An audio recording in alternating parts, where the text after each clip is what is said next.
What is up, guys? It is me, Real American Politics, back in with a new video with late news, but I wanted to still get my takes on this. Herschel Walker has officially filed his candidacy for the Senate in Georgia. And this is a W in my books. I know some of the more populist ink people are cringing at this. Oh, he can't win. Or the doomers saying, Georgia safe blue, it's over. Well, this video, I wanted to do a deep dive into could Herschel Walker win, kind of where Georgia is, politically speaking, and just the general trends of everything. So before we start this video, hope you enjoy these type of videos. Do smash the like button down below, subscribe, share with your friends, hit that little bell, and yes, let us try to hit 500 likes on this video. I think that may be pushing it, but knowing you guys, you will find a bunch of bots to do it. But yeah. Don't do that, by the way. But I recommend you guys do smash the like button down. So, Herschel Walker, former football star, black dude, big dude, equals safe far talks. That's pretty much what's happening. Herschel Walker's officially running against Raphael Liberal Warnock, whatever you want to call him. And originally, I was hesitant on Herschel Walker. Well, not so much hesitant, just how well would he do? With Georgia, how it's trending. But then I looked at some things, and I personally believe Walker's overall the best candidate for Georgia. Now, I'm not saying he's going to flat out reverse all trends, but I do believe he could slow some trends down in the suburbs of Atlanta and do a little bit better in the more Trumpian parts of the state.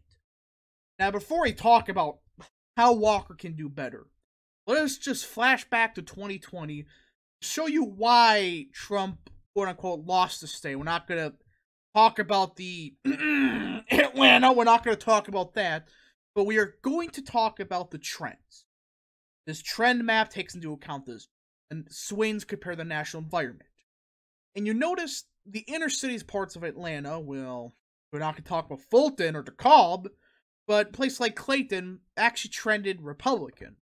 While the more suburban counties like Henry, Rockdale, Gwinnett, even Cobb and Douglas trended heavy towards Biden.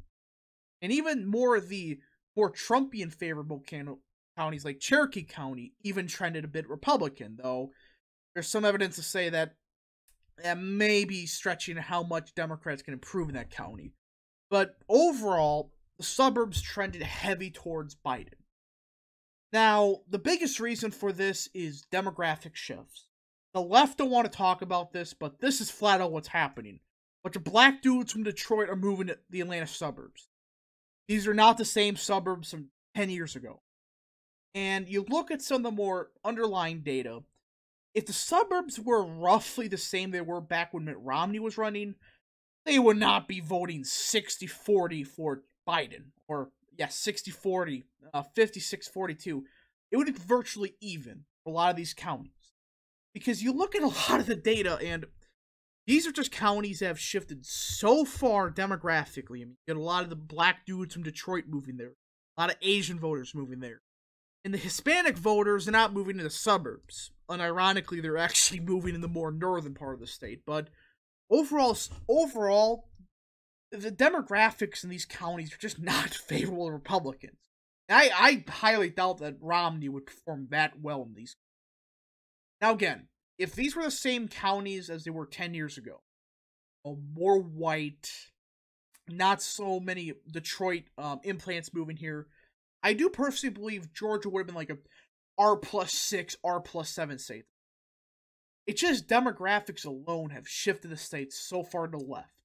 And even with all these numbers, like, Biden gets 60% of the vote, 54%, 70%, 58%, he still only won by 12,000 votes. That's with certain shenanigans in Fulton and DeKalb, but we're not going to get into that again. And this was with the shitstorm of events that happened. COVID, BLM nonsense, just everything that could go wrong for Trump happened at once. And he still only lost the state by 12,000. And this is another thing. I do believe a lot of the BLM nonsense had a factor in the suburbs. Because again, these suburbs in Henry, Gwinnett, Rockdale, these are a lot of these people are black dudes moving to Detroit. That's statistically proven. That's not bullshit. That's flat out the facts.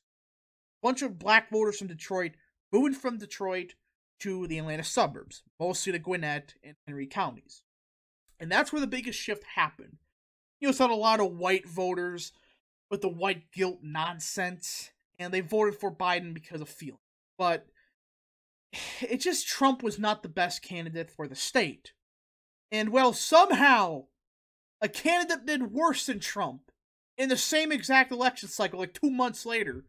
Somehow, Loeffler, who was the establishment favorite, however you want to say it, did worse than Trump in the state of Georgia, losing by almost 100,000 votes.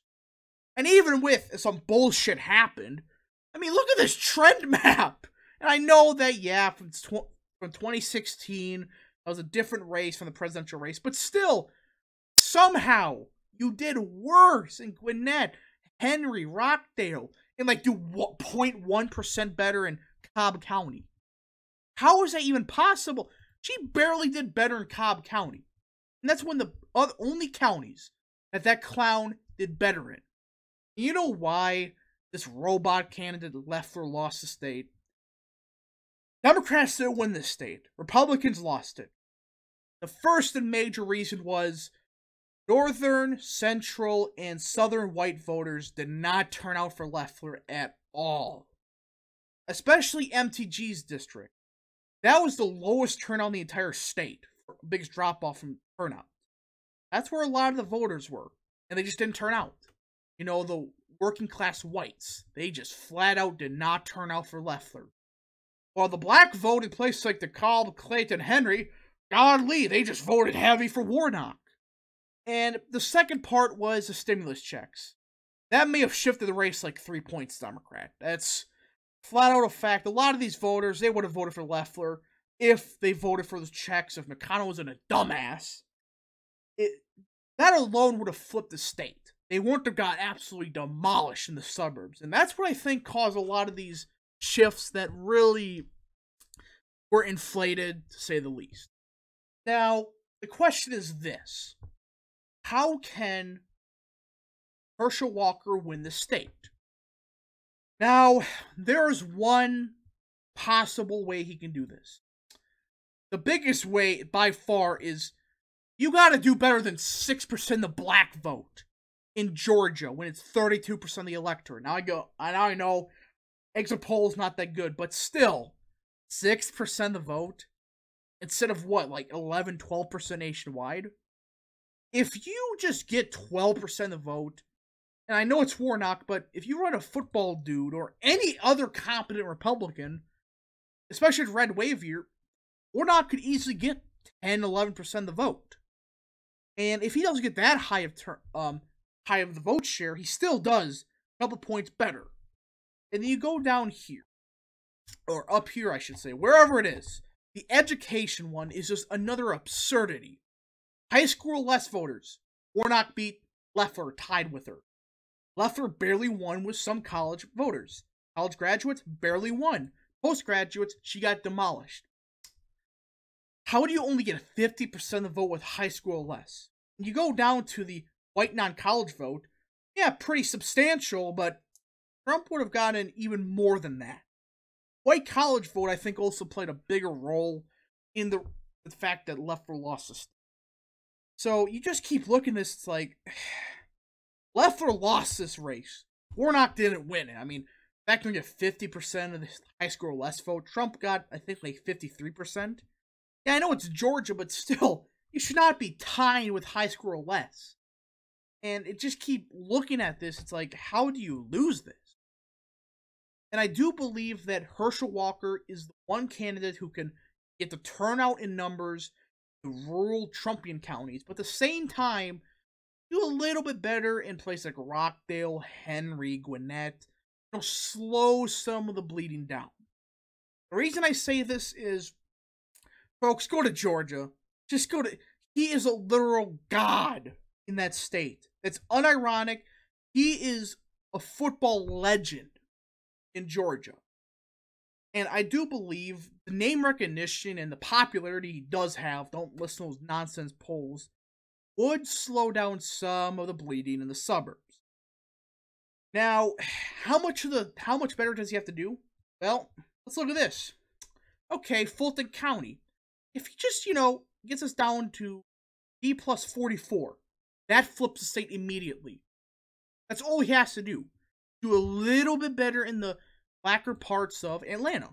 And folks, just like a couple points right is not insane. Especially in a red wave here with a name recognition like Walker. And this with turnout being way lower in the Atlanta area. And with Biden's administration shooting himself in the foot, it's not insane. And you look at this, that there's a lot of light red, pinkish in the central part of the state. Now, again, there's a lot of more black voters, but these are voters that Walker, who can appeal to him if he runs on a blue-collar message, not, oh, radical socialism. If he does run radical socialism, he may lose. But, I mean, if you just do, like, R plus 5 in these counties, you flip a couple of them and you do a little bit better. He just has to do a little bit better in the central part of the state and just the Atlanta counties of Fulton, DeKalb, and Clayton. That's all he needs to do better at. And with turnout being lower in the urban areas and with not the orange man bad turnout, in fact, Biden man bad turnout probably going to increase, just do a couple points better in this part of the suburbs, like R plus 3. Again, these are not insane numbers. For a red wave year, for a football dude, I mean, these are just basic shifts towards the right. You already have R plus 1. That's not taking into account lower turnout, a red wave effect, and overall higher turnout in the Republican parts of the state. So, this idea that Walker can't win is not crazy. You just need to do overall like 5 points better in the central black belt, which not crazy. There's still a lot of working class voters there that voted for Biden but are starting to regret this based on a lot of people's pundit polling we're looking at. And just the Atlanta suburbs, in a red wave here, a couple points better, and the fact that Biden's blowing himself up with suburban voters, and a little bit better with the black vote, that's not crazy. I mean, this is all he needs to do better with. Just a couple points in the central part, Atlanta suburbs, like 3 points. That's all he needs, and he wins the state of Georgia. Now, there's question marks if he can hold on to this seat in 2026, I believe, or 2028. But for now, I do believe Warnock would lose to Herschel Walker. Now, again, it comes down if he runs on the messaging of blue collar, right? Like he did for his campaign announcement. Working hard and getting there by working hard. That's all he needs to do. I do think overall Walker can appeal to the Trumpian base and the old-fashioned Republicans to a lesser extent. I hope you guys enjoyed this video. If you guys did, smash the like button down below, subscribe, share with your friends, hit the little bell, and yes. So again, folks, this is not saying that Walker's over my 10 points. I'm saying that he just needs to do a couple points better in very reasonable parts of the state, and he's the next senator of Georgia. Hope you guys enjoyed, and we'll see you guys next time.